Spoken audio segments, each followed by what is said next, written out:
see the market of Hyderabad, the bazaars of Hyderabad. So here, the first place we are given, think of the sounds, sights and smells that greet you as you walk through a bazaar. So when you pass by a marketplace, what things you get to feel, right?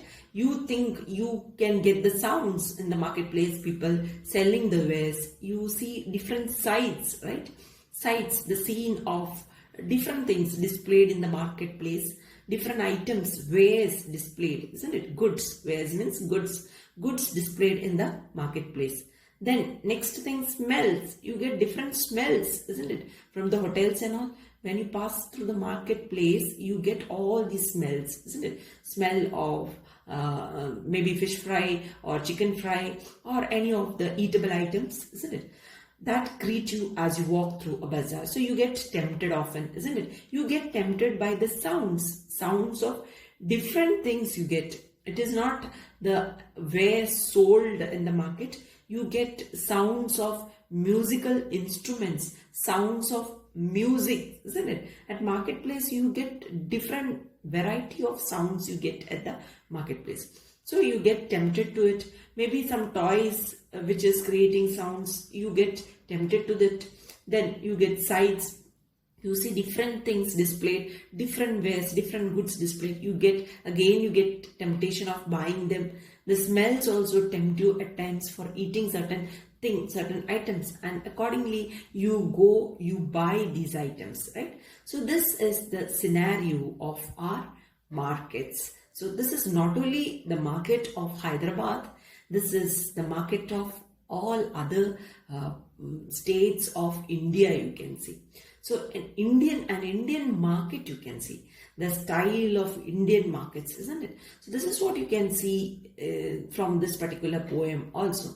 So Sarojini Naidu always focus in her poetry about Indian culture, Indian tradition, and this is based on Indian heritage, right? So these are her attempt made to give importance to Indian items, Indian ways. Now let us see what are these Indian ways in this particular poem. In this poem, Sarojini Naidu describes the colors and sounds. So note this, this particular poem, you can only see different colors. That is the specialty of Sarojini Naidu. So in almost all, there's another poem for you. Whether you will be able to learn it or no, I don't know. But in the ICSE portion, we have such a poem called as the Bangle Sellers. There also she depicts colors. She's focusing colors. Through colors, she is resembling Indian culture, Indian tradition. Okay. So here, this is, this you can say a similar poem of hers in the bazaars of Hyderabad, where she describes the colors. Here you have, along with colors, you have the sounds too. Sounds too is displayed of various stalls in the bazaars of Hyderabad, the city where she was born and spent her childhood. Even though she was born to Bengali parents, she was born and brought up in Hyderabad. She was not born in West Bengal. She was only born to Bengali parents. She was born in Hyderabad, brought up in Hyderabad. So that is why she is focusing about Hyderabadi culture, Hyderabadi traditions in this particular poem. Okay, let us move to the first stanza of the poem. So you can see throughout this poem, the poet is, Sarojini Naidu is asking questions. That is what you can see. Throughout this question is asked by her, she is only answering the question. So that is another, you won't find in other poets this particular style of writing. So you can see in Sarojini Naidu's, this is her style of writing poems. Okay. So what do you sell, O ye merchants? Richly your wares are displayed. Turbans of crimson and silver, tunics of purple brocade, mirror with panels of amber, daggers with handles of jade. So first place, she's asking, what do you sell, O ye merchants? She's asking the merchants. She is asking the merchants, what do you sell? Oh, a merchant. She's calling out to the merchants. Hey, merchants, what are you selling? That is what she's asking. Okay. So the merchants are not answering the question. She herself is answering. She is asking this question and she herself is answering the question. What do you sell, oh, a merchant? She says. Richly your wares are displayed. So see this line. She's saying, richly your wares are displayed. So you mark it, richly your wares are displayed. This is a kind of figure of speech, and this figure of speech is called as inversion. Inversion. I-N-V-E-R-S-I-O-N. Inversion. Inversion in the sense, the words which has to come first is given last, and which has to come last is given first. That is what is called as inversion. Richly your wares are displayed. This actually it should be like this. Your wares are displayed richly. Your wares. This should come first, then this, then this, then this, and then this word.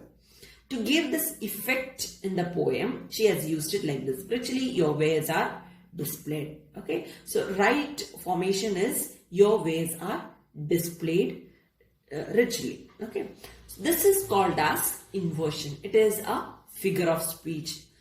You have learned it, isn't it? Figure of speech, isn't it? In poems you have figure of speech. Okay, so this is a poetic device, inversion. Okay, so this is about richly your wares are displayed. That is what is giving effect over here. To give a visual effect, she has used it. Richly your wares are displayed. So what is it? Wares, richly your wares. What do you understand by this? What is richly? What do you understand by wares? Means goods. Richly means very decoratively. That is what it is meaning over here. Decoratively, you have displayed your goods. This often happens when you go to the marketplace. You can see the clothes, the fruits, or the vegetables. They decorate. Vegetable stall if you go, or the fruit stall you go, they decorate the things in very nice way, isn't it? So that is what you see. You really enjoy seeing the vegetable stall or the fruit stall, even other clothes, textile shop, isn't it? So all these places you like to see because they display their goods, display their items in such a attractive way. Why do they display it in an attractive way? In order to attract the customers. That is their intention behind it. To attract the customers, they display their wares, display their goods in a decorative manner. Then turbans of crimson and silver. So here back again you are having colors described by her. You can see turbans of crimson. Turbans means the one what you tie on the head. You see North Indian people, what they tie on their head is called as turbans. Okay, pagri and all they say. Turbans of crimson. Crimson is deep red color. Crimson means deep red color. It's called as crimson. Crimson and silver. Silver, that is also having color. So now you saw turbans of crimson. So you can see the turbans of crimson and silver. Silver color turbans, deep red color turbans. Isn't it colorful? So this itself is displaying colors over here. So the things what are displayed, richly your wares are displayed. Now what are the wares displayed is shown over here.